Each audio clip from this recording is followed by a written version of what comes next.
大王，今日我去看姐姐，姐姐为大王给蛋儿取名而欢喜至极。你也喜欢这个名字？谁人能不喜欢？哦，对了，大王，上次与大王提起唐夫人节俭，把每日省下的灯油一点一滴刮下来留用。昨日内府突然派人给唐夫人送去了10斤灯油，惊得唐夫人对着内府的人直抹眼泪。寡人为太子时，唐夫人就跟在身边，寡人理当善待老实人。我近来还知道了，宫里的烹饪高人是谁？谁呀？魏良人。你怎么知道的？因为大王每次去魏良人那里都要用膳，去别人那里大多只是坐坐便走了，可见魏良人那里最让大王动心的是饭食。你这个小丫头。好了，今天就不说宫里的事，说点别的。说什么？说说你的子歇如何？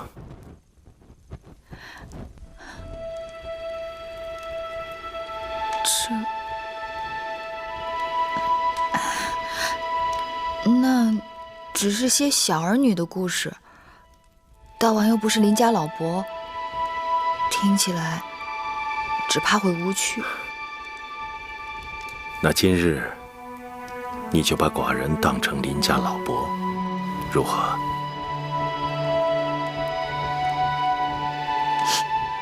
邻家老伯，那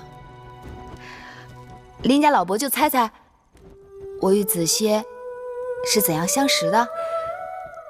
月儿喜欢逞强，只怕不打不成交吧。我自幼常常在宫中与人打架，但子歇从来都是帮手，不是对手。我与子歇的缘分，还是从我在膳房给弟弟偷糕饼开始的。皇歇谦谦君子，却要跟着你当小贼，真是难为他了。偷糕饼算什么？子歇跟着我，不仅在宫里偷瓜果，还偷草药，还曾把南后的后花园给翻了天了，连那宝官都被我打伤了。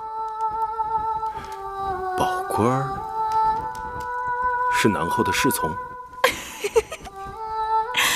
那是南后的护院狗。护院狗？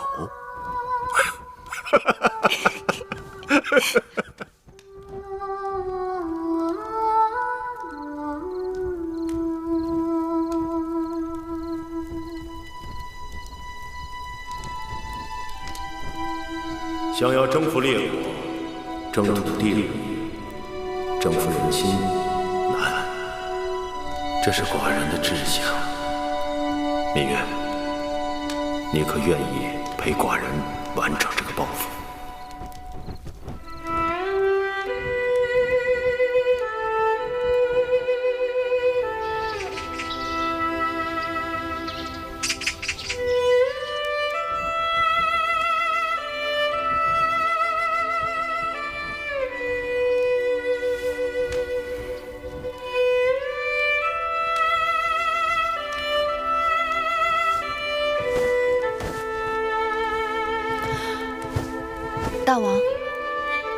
大王晨起习武，芈月来陪。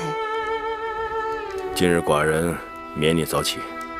芈月睡不着了。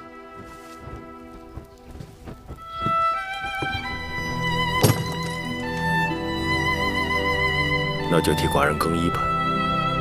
是。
姐要将一样重要的东西交给你，这是当今世上难得一见的《孙子兵法》的全卷。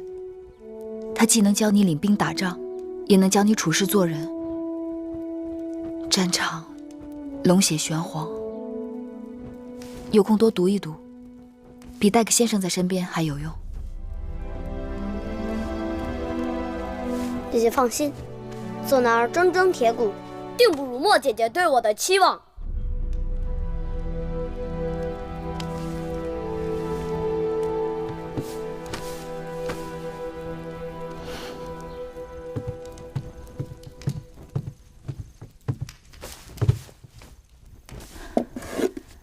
大王，喝茶。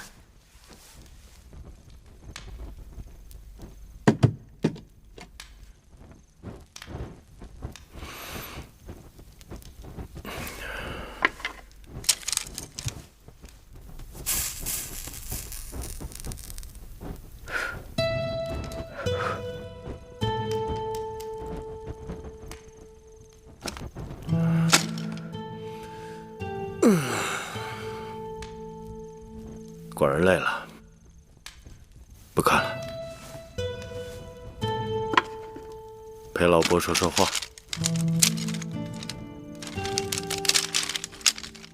老伯想听什么？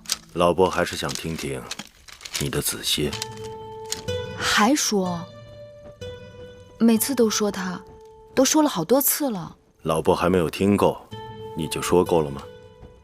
再说，那也是过去的事情了。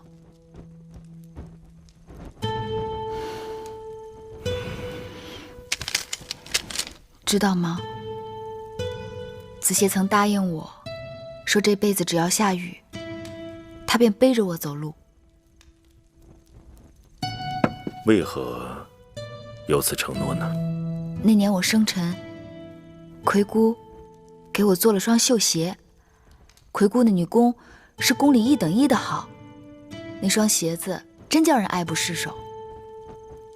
可那日正巧赶上下雨，我便将鞋子揣在怀里，赤着脚走路。子歇在公道上碰到了我，心痛至极，他硬要我把鞋子穿上，背着我走。他告诉我说，这辈子与我在一起，一定要让我总有新鞋穿。如若下雨，他便背着我走路。你们两人真是天设地造的一双，可惜了。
寡人将你视若瑰宝，绝不要一丝一毫的勉强。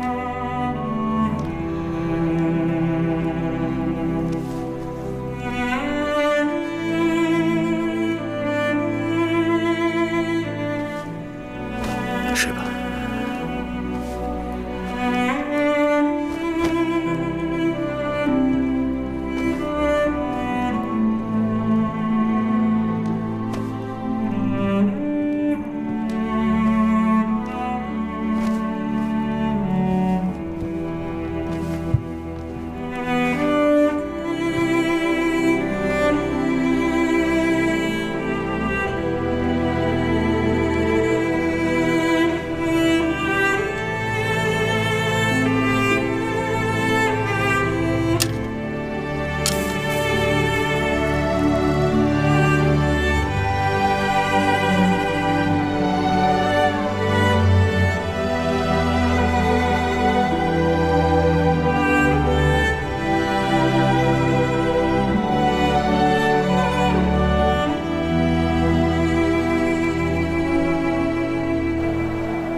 王后近日胃口可没有前些日子好了。奴婢让膳房用野山鸡熬了肉粥，王后尝尝。大王至今都没有临幸芈月。王后，给我吧。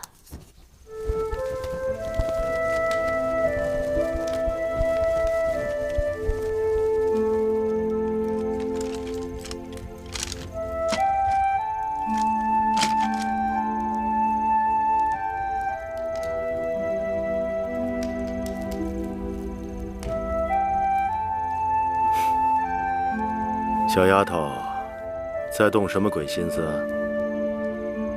是不是趁着寡人喜欢你，想多求些恩宠？是，也不是。寡人恕你无罪，说来听听。芈月一心想抓住那个指使一群人袭击王后迎亲车队的主使，以大王的智谋，应当早已心里有数，为何迟迟不动手呢？你知道下棋最忌讳是什么吗？心急于攻，得子而不得势。要学会走一步看10步，牵一发而动全身。寡人答应过你，定不会让那人逍遥法外。但此刻一朝疏忽，就可能坏了寡人的全局。行了，说说别的吧。大王想说什么？还是你的子歇。今日不说他了。为何？我想说的子歇都已经说完了。当真？过去提起子歇，这胸口总是满满的，如今倒是觉得空了。那好吧，我们就各自歇息。快清明了，明日一早，寡人要带你去个地方。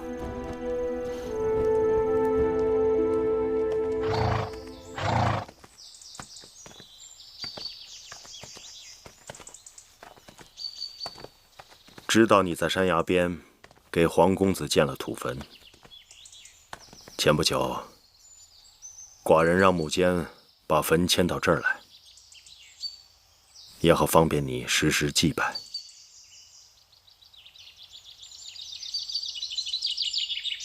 你放心，里面的东西没有丢失。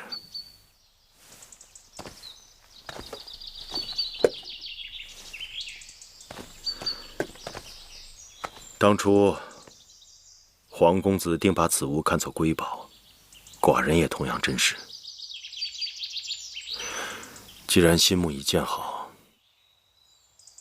还是由你把这东西放到墓穴里去吧。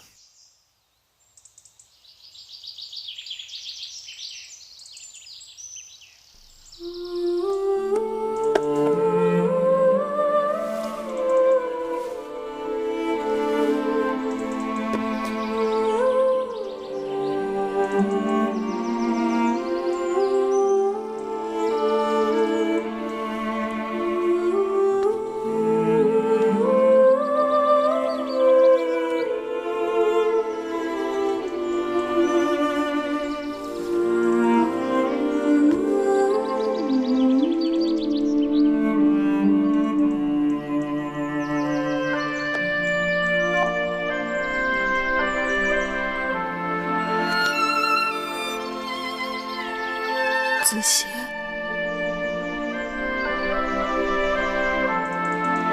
大王给你修了新墓，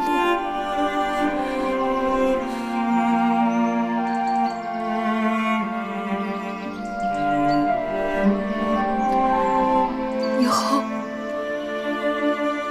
我年年都可以来看你，你再也不会孤独了。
寡人总是听月儿说长道短，但从未听你提过父王。魏后待你刻薄，难道你父王也待你不好？父王，父王待月儿再好不过了。如何是好？父王是月儿的大老虎，我是父王的小老虎。嗯。儿时，我常到父王的大殿里去玩，我觉得父王一个人坐在大殿里很寂寞。我吃着父王案头的点心，还给父王捶背。父王要是批奏章批累了，他就会背着我在大殿里转悠。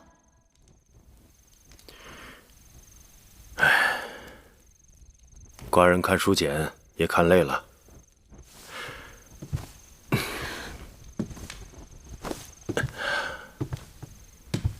来吧，小老虎，寡人陪你做回大老虎。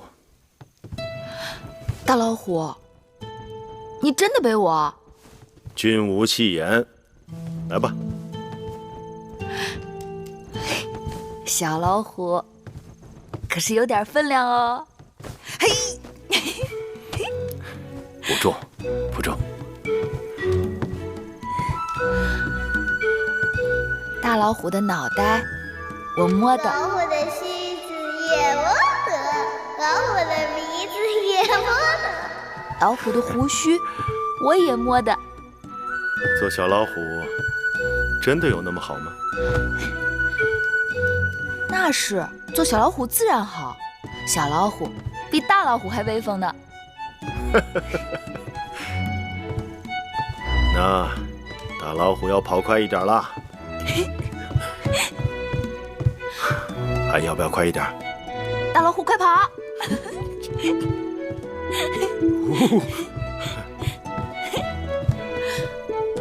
准备好了没有？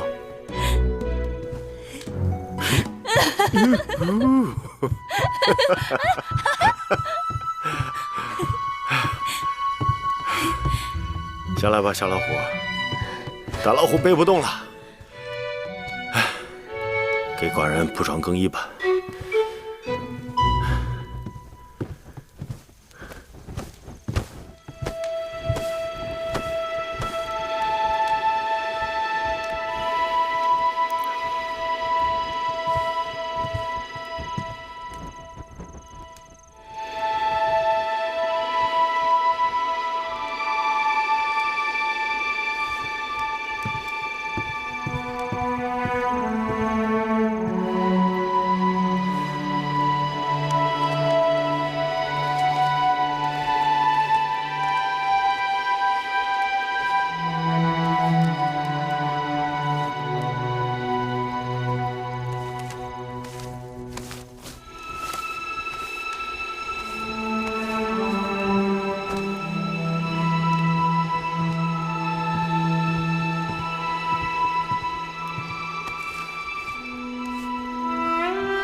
公元前318年，芈月被册封为八子，未比中耕，禄至千担。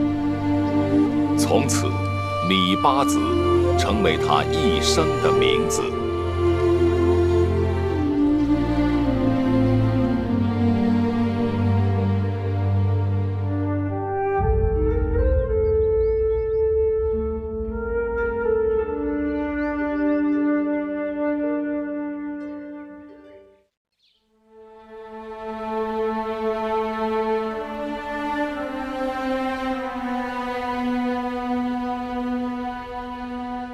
月儿本以为，即使与大王同屋而眠，也不过到此为止。谁知孤男寡女，同屋不同榻，若不是太无情，便是用情太深。这么多后宫女子，只有你能得到大王如此垂青。姐姐，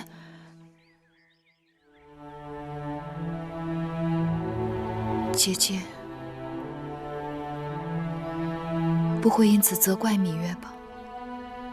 大王看重妹妹，临幸妹妹是早晚的事，姐姐应当替你高兴。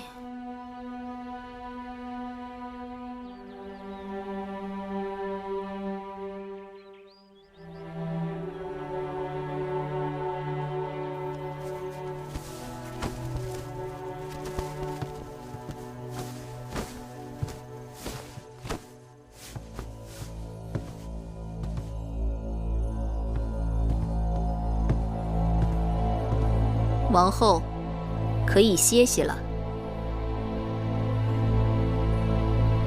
王后若不想睡，奴婢陪您说说话。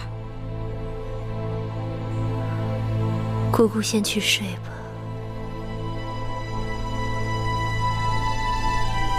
是。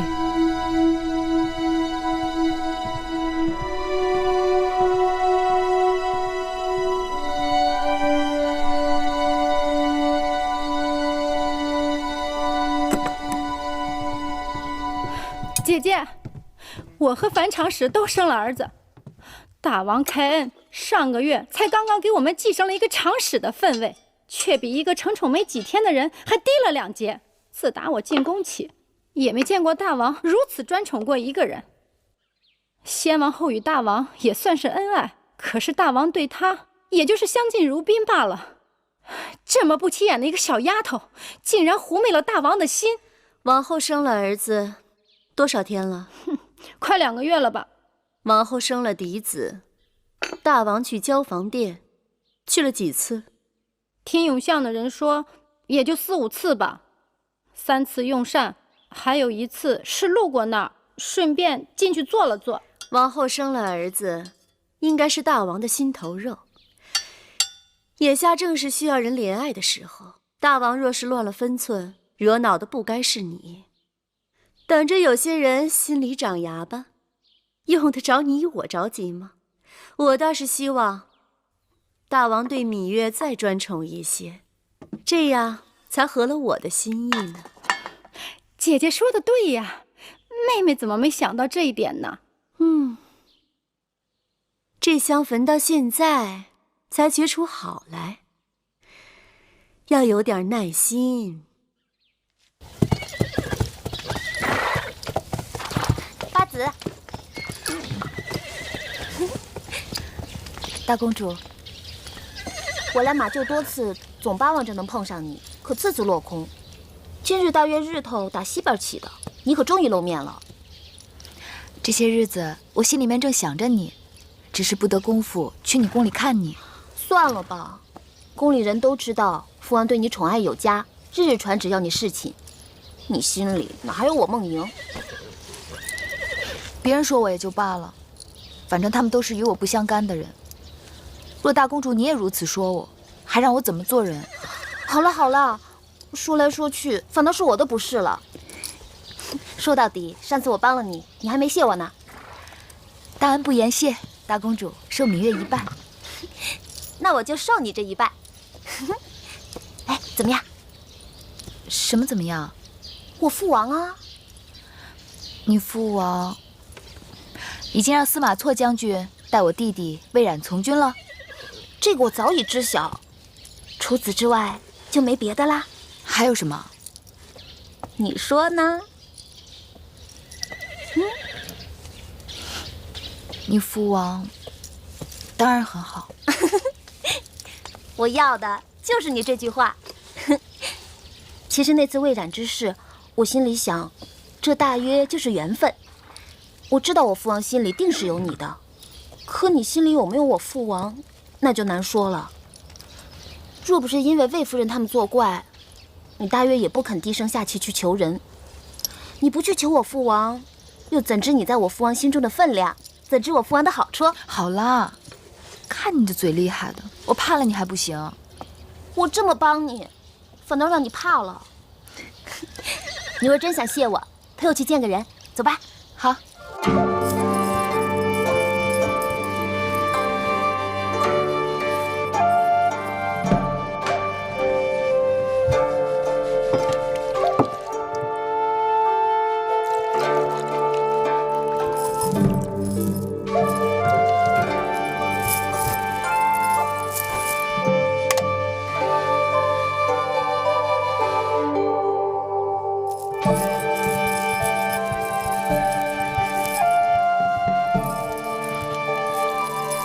梦莹，你来了。姑母，你们都退下吧。是。来，姑母，这就是我跟你说的芈月。拜见迎夫人。雍大人，大王大婚时曾见过，上次王后在后花园训斥国美人的时候又见过，今日相见，却看上去很不一样了。当然不一样，如今该称他为芈八子了。哦，我都忘了，你们早就认识，那就都不是外人了。坐下来吧。谢夫人。你也喝一杯吧。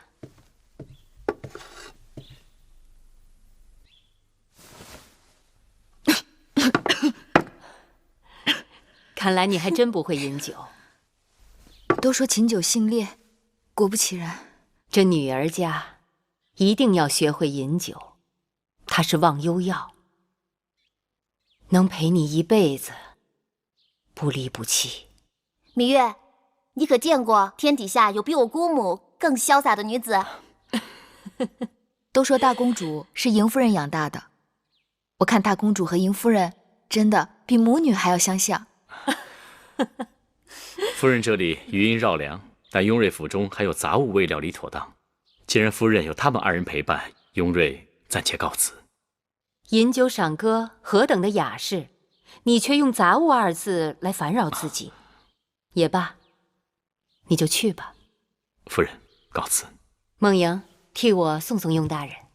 哦，是。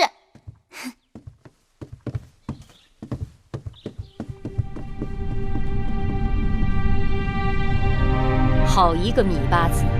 当日我就看出，大王迎娶的处女中，唯有你是最不安分的。夫人的话令芈月战战兢兢。你小小年纪进宫不久就得此位分，可见得你在大王眼中的分量。我听说大王已经专宠你2月有余，宫中因此废议。芈月不知自己错在哪里，望夫人指点。如你这样的情况，并非宫中第一人。先王后和当今王后，他们出入宫时，大王都专房独幸了3个月以上。妻者妻也，王后是大王唯一正妻，平起平坐都是应该，专房更是无理由挑剔。你明白就好。除了王后、魏夫人、国美人承恩，最多也只不过就是10几日的功夫，魏良人就更少了。大王历来都是我行我素，但是大王对你的专宠，都快赶上王后了。这让有些人看在眼里，心头早已滴血。芈月，别无他念，只想好好侍奉大王。能侍奉大王是你的福分。当今世上，既有心性又有姿色的女子，大多都是宁愿做褒姒，也不甘做无颜的。你要当心，恃宠而忘形，树敌太多。虽然说后宫之事也应该由大王来定夺，但是大王的心思多在前朝，并非总能关照后宫。要想平安多福，就要收敛心性，懂得进退。谢夫人指教，芈月字字铭记在心。起身吧。谢夫人。其实，我想让你记住的，就是2个字：分寸。是。姑母，梦莹，你回来了。梦莹啊，芈八子是头一次到我这儿来，你快带她到我这北郊行宫四处去看看，啊！走。谢夫人。去吧。刚刚姑母跟你说了些什么？只是家常话罢了。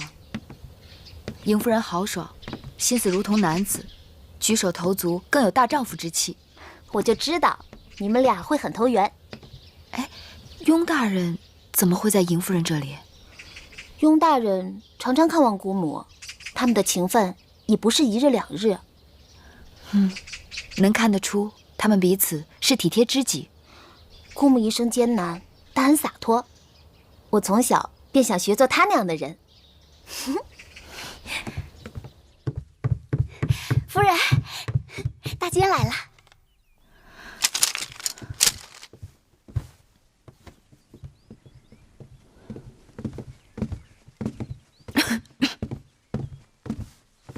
拜见八子。大监免礼。姑姑，给大监倒水。啊，不必。八子，这是怎么了？今日一早起来，八子的身子就有些不适。请太医看过了吗？啊，不用了，只是小病，养1、2日便好了。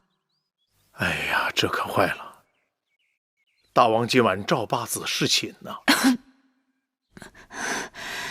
芈月福薄，只好请宫中别的姐妹代劳了。咱们小公子天庭饱满，长得跟大王一模一样呢。他父王指望他荡平列国，称霸天下呢。啊，是啊。怎么了？当然想必是饿了，让奶娘抱去喂喂吧。是。哦，好了好了。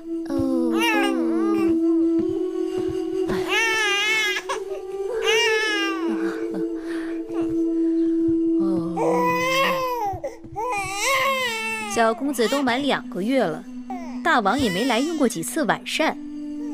大王政务繁忙，可奴婢听说大王几乎夜夜都召芈月去承明殿呢。今晚侍寝的又是他。我月子里的时候不能侍寝，芈月替我侍奉大王。如今我刚出月子，芈月多陪些大王，也是她的本分。只怕有些人的心思在本分之外呢。好了，玳瑁姑姑，我知道你是在为我争，但是不能因小失大。大儿刚满月，大王就令魏夫人把主持后宫的大权交还给我，可见大王对我的信任。如今大王指派芈月主管整理我从楚国带来的陪嫁书简，她日日在书库，也算恪尽职守。好不容易有几天太平日子，你就不能让我耳根清净一下？奴婢知道了。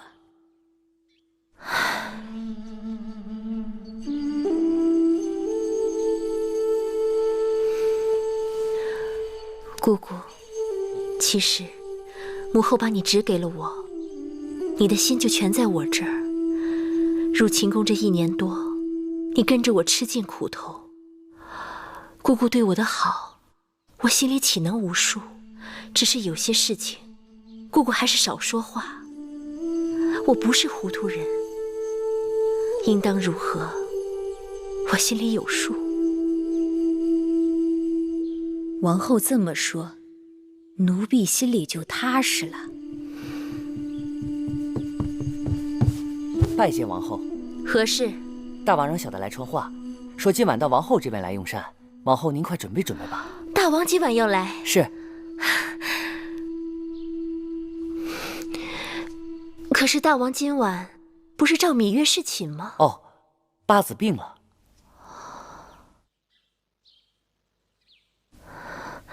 知道了，你下去吧。是。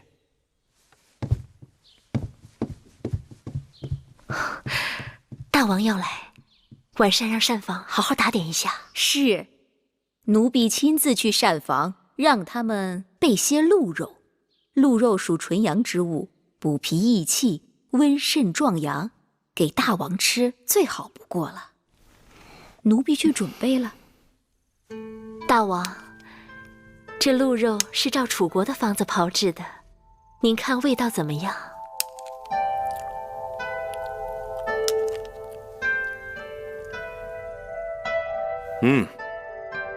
不错，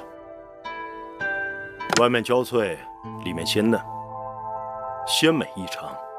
怎么，还有些野山菌的回味？这鹿肉要先腌制再炮制，所以味入肌里。这野山菌是臣妾特意交代御厨，先将野山菌熬成汤汁，待肉炮至5成熟的时候，淋浇在这鹿肉上，所以才有这滋味。王后真是聪慧之人，一块鹿肉也能做出奇巧花样。臣妾愚钝，只是尽职而已。好了，寡人吃饱了。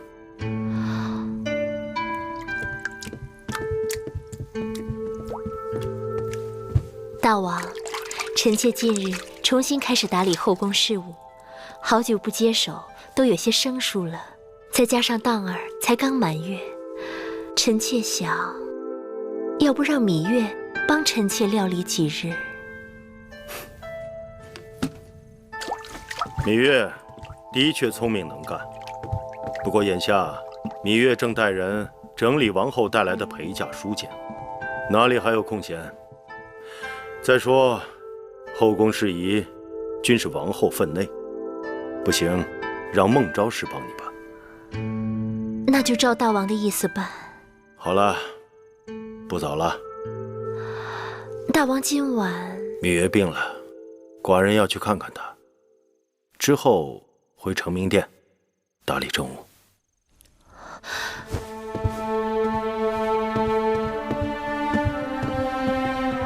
恭送大王。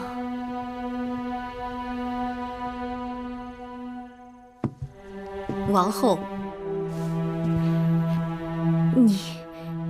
姑姑有话就说吧。你留不住大王的人倒也罢了，怎的把手中主持后宫的大权也要随意送给他人？这权是我等想送就送得出去的吗？后宫的权给谁不给谁，全在大王一念之间。姑姑难道没看出来，我只是试试大王？大王方才的话，你也都听见了。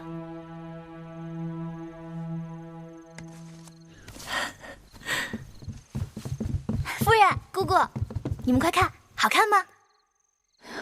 按照昨日夫人给我们出的主意，我们把捉到的萤火虫装在袋子里，做成这个小灯，在外面照路挺管用的。果然是好。好是好，但这布袋是麻布做的，透光不好。你们等着，一会儿我用个薄薄的纱布给你们做个大大的纱袋，然后一起去荷塘边多捉些萤火虫，那才叫碧光莹莹呢。这主意不错呀，给寡人多做几个，送到承明殿去，让寡人也沾沾你的光。大王，免礼。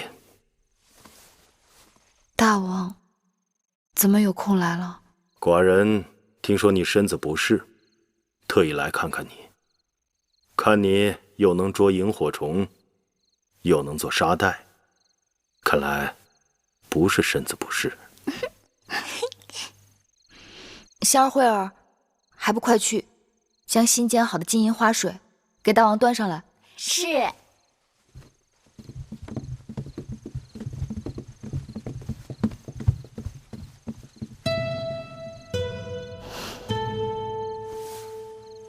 大王恕罪，这2日忽冷忽热的，月儿的确是常有头疼脑热的时候。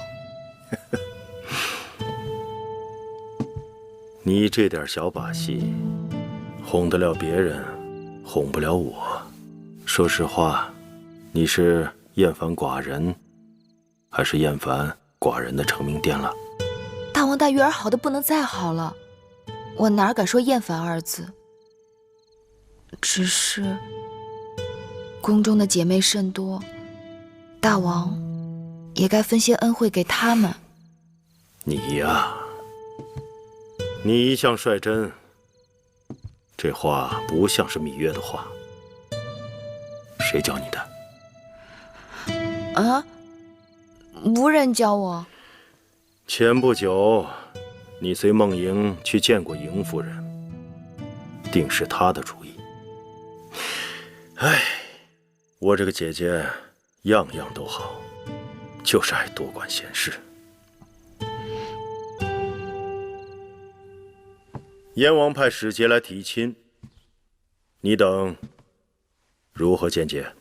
大王，燕国在6国之中属于平庸懦弱之国，国土面积不大，兵卒数量不及魏，车骑数量逊于赵，军粮储备也难望其之项背，而刀剑器械不及韩。燕国并无一技之长，与之联姻，与我秦国毫无益处。大王，大良造此言差矣。燕国的确国小势微，北有山戎侵扰，南有齐国虎视，但这也正是燕国一心要与我秦国结交的原因。若燕秦2国联姻，南可以联手抗齐，西可以牵制东胡，大大缓解我秦国的后顾之忧，既是举手之劳，又是明智之举，为什么不呢？张子之言甚是，秦国对外该实行远交近攻之策。那燕国距秦国千里之外，与秦国并无直接冲突，而东胡和齐国与秦国为敌多年，若能联燕抗齐，乃上上之策。看来与燕国联姻，利大于弊，何乐而不为？选燕国使者，明日入成明殿议亲。是。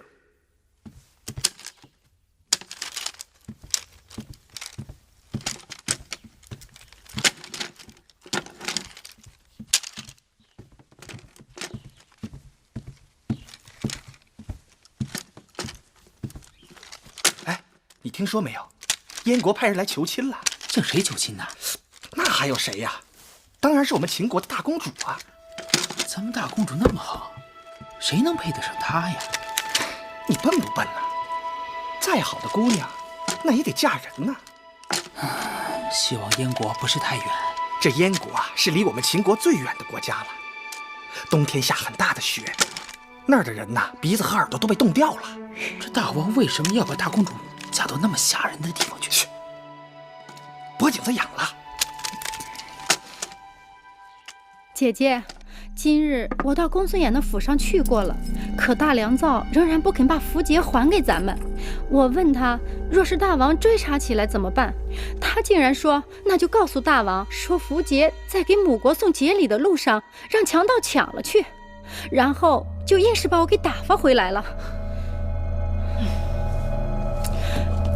要不你我去大王那儿出手他？妹妹糊涂啊，你以为这样就可以自保了？姐姐，那我们总不能就这么坐以待毙吧？不过，倒是可以借此吓他一下。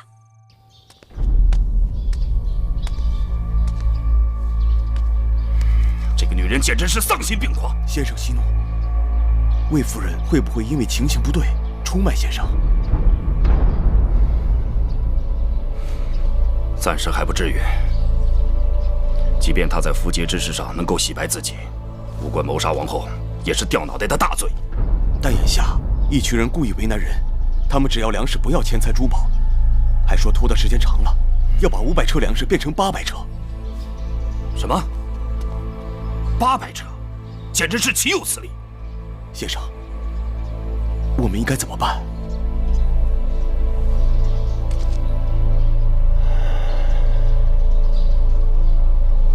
此事恐怕凶多吉少。这符节大约是要不回来了，我们得想别的办法。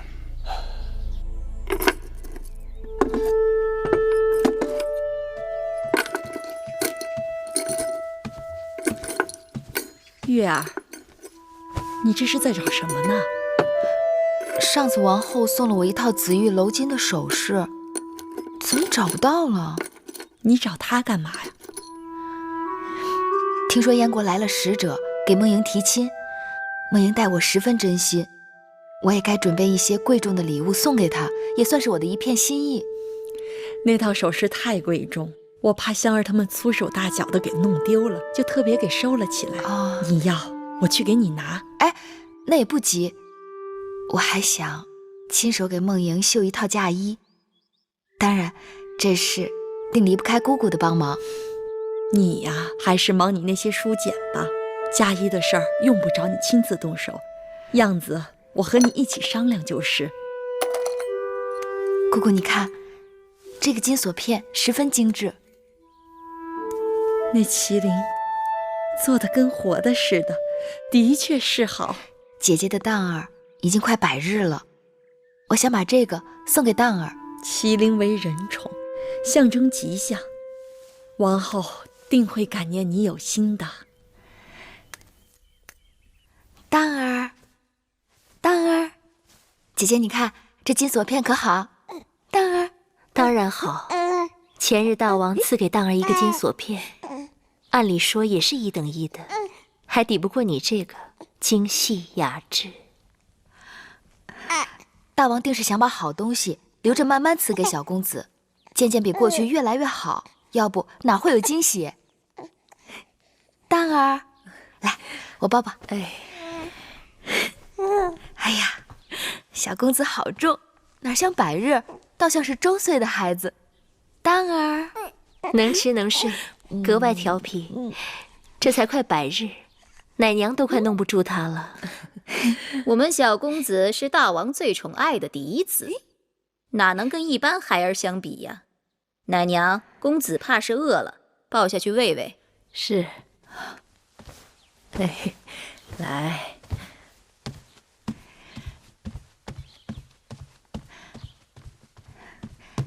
姐姐，你从楚国带来的陪嫁书简已经整理出来一部分了，正让人抄写成秦文。从楚国带来的越人，有的在路上被一群人所杀，也有的失散跑了。我求雍瑞想办法，从宫外新招募了几个，还不知好坏。姐姐有功夫去我那里看看。你做事我自然放心，我这里也忙，后宫的杂物拎起来针头线脑，放下去又千头万绪，再加上有当儿。姐姐，你这是推辞还是实懒？瞧你说的。好了，我若有空就去你那儿看看。姐姐，千万不要因为针头线脑而与我生分了。那是当然。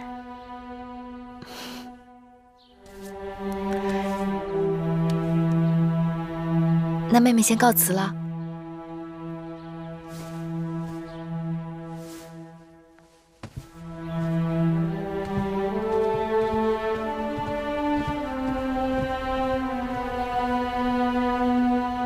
哼，我们王后什么没见过呀？一个金锁片子，显摆什么？姑姑嘴上积点德吧。就凭芈月，哪里拿得出这样的东西？定是大王赏赐给她的。芈月侍奉大王多日，得些稀罕宝物，也是他的本分。只是什么？从小到大这么多年，只记得凡是我有的，定是他没有的。只有我给他东西，何尝有过他给我？如今却倒过来了。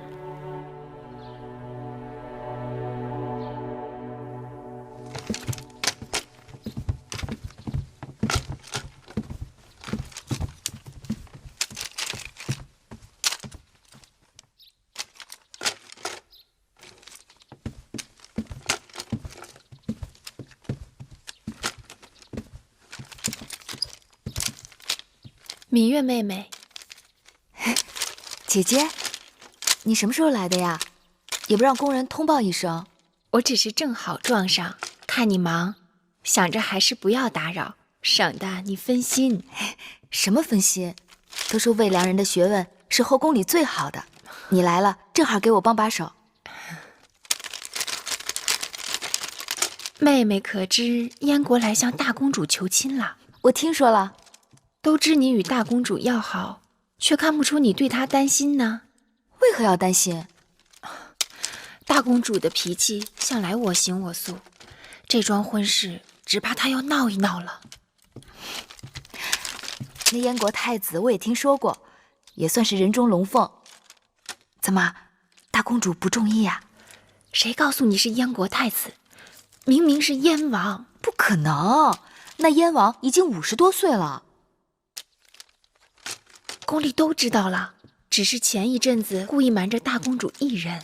我让人打听过，燕太子早已经有元妃并生子，倒是燕王心丧了王后，所以来秦国求娶大公主的不是燕国太子，是那个燕王。燕王？那燕王，他已经可以做梦莹祖父了。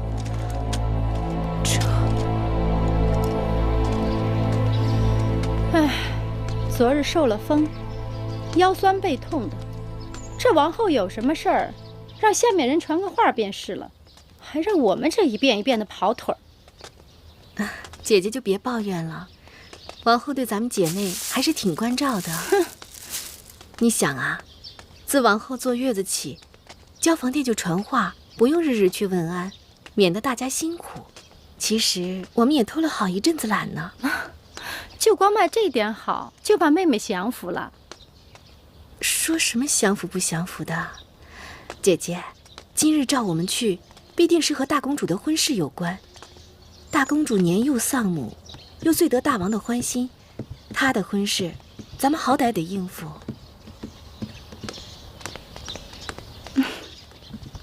看，这人真是禁不住念叨。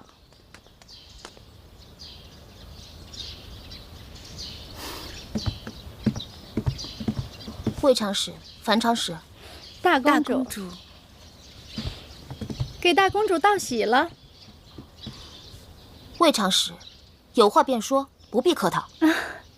大公主真是好命，大王一向疼爱大公主，等有一日大公主嫁到燕国去，一定会得到夫婿的加倍宠爱。你这是何意啊？我也只是瞎猜罢了。这人家都说嘛，年龄越大的男人越是懂得疼人。可惜，无论魏长史喜欢年长的还是年少的，都没有机会了。大公主说的恰如其分，所以我才要为大公主高兴了。大公主未来的夫婿可谓是姐姐成熟稳健，世间无人可比。魏长史，你到底想说什么？燕王年逾50，不是成熟稳健，是什么？你信口雌黄！此事大王做主，我怎敢有一句狂语？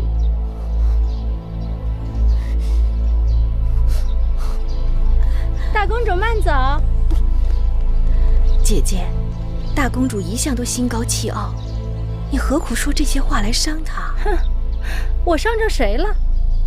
我只不过是说了一句大实话。哼。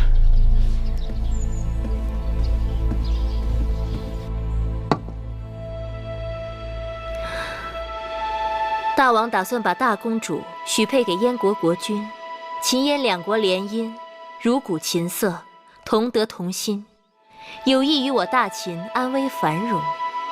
公主出嫁是后宫大事，召姐妹们来就是商议一下大公主的婚事。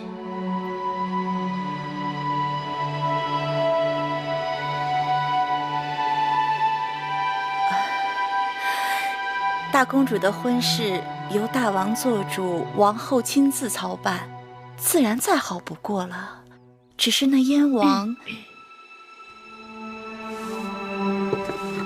只要大王王后做主，自然不会有大的差错。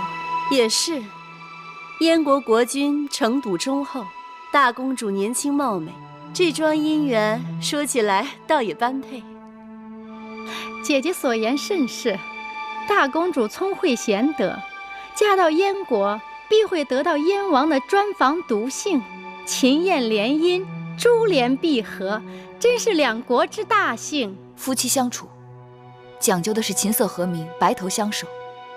而那燕王貌衰老朽，大公主年方18，青春年少，如此夫妻，只会貌合神离，咫尺天涯，如何谈得上长相厮守？更谈不上如鼓琴瑟，同心同德了。夫妻相处，男才女貌自然最好，但是也要讲究缘分。到底何为缘分？花样年华，相伴日落西山。王后，这殿中姐妹都是过来人，对大公主这桩婚事妥否，大家该是心里有数。这么说，我们和王后都没有米八子一人考虑的周全呀。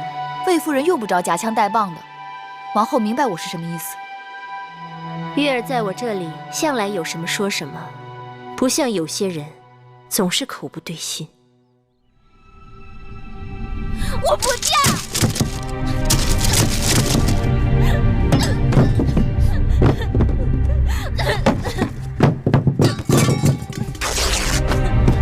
我不嫁！我不嫁！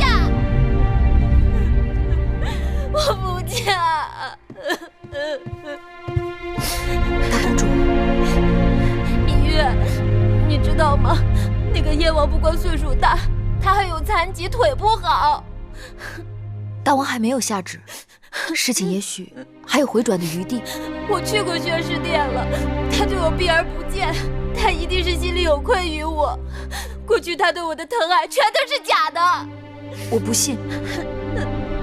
今晚大王会召我去承明殿的，我会对他说的。昨日大王说好的，今晚要召我去承明殿，都这时辰了，大家怎么还不来传旨？啊，我已经让香儿去打听了，一会儿便知究竟。夫人，哎，木心怎么说？木心说，大王半黑就去交房殿了。我知道了，你下去吧。是。今日大王是故意在躲避我。按你与梦莹的情分，谁都能猜到你定会为他向大王求情的。大王躲我，我偏要去找他。既然你已经知道大王的心思，又何必自讨苦吃？可这是梦莹的事啊，我不能坐视不管。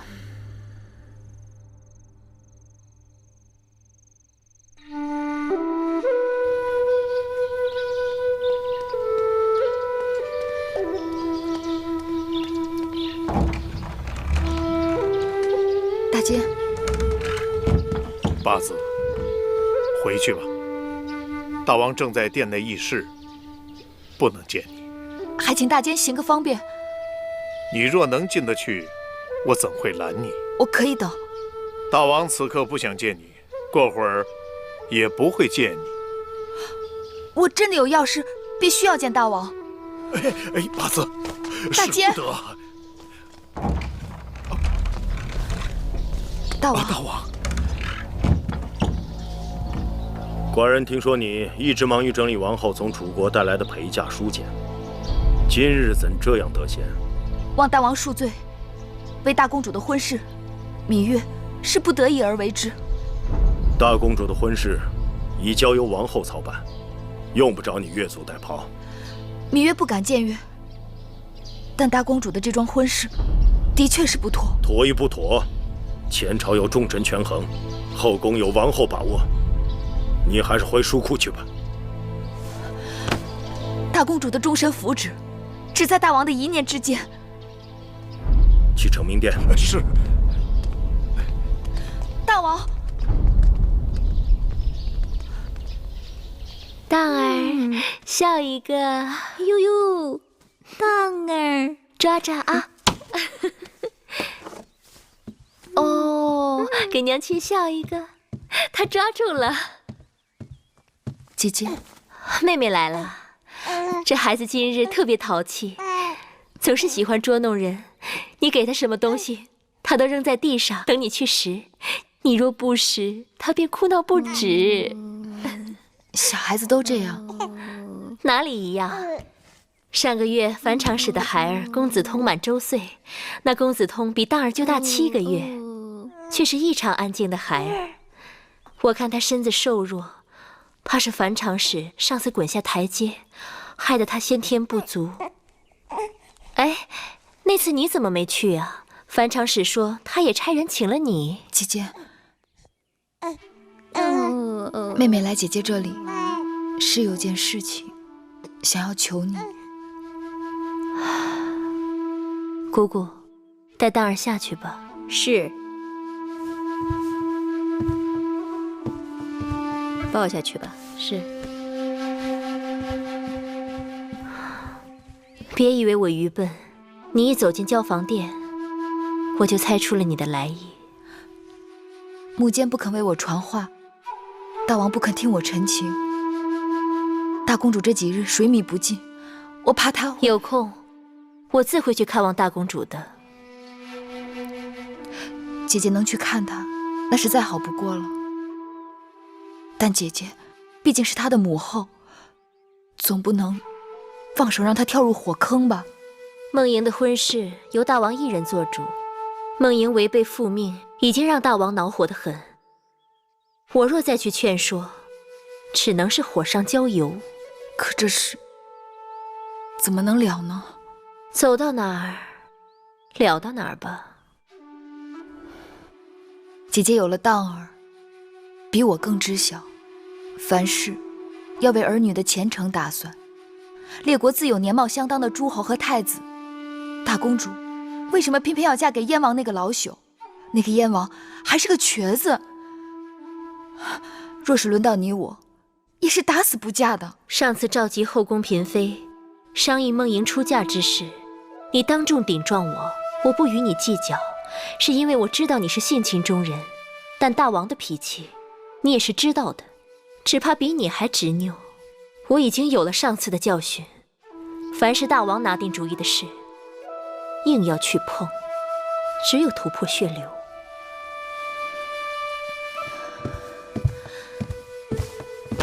姐姐，上次大王气恼，是因为怪罪你后宫干政，但儿女婚嫁本来就是母后的分内，大王总该听听你的忠言。姐姐，梦莹可怜，女儿家一生好坏只有一次，若遇人不淑，终身悔恨。当初姐姐一心想嫁给大王，不就是想图个好姻缘吗？姐姐，你是知道我的，我但凡有一点点办法，都不会来这里来麻烦姐姐。好啦，真是磨人。我并非铁石心肠，但你我都知道，此事是无中求有。如若机会得当，我会去试试的。姐姐这是答应了要为大公主求情，还不是因为你纠缠。有话在先，事得成事不成，都别怪我。我先替大公主谢过姐姐了。那我就先走了。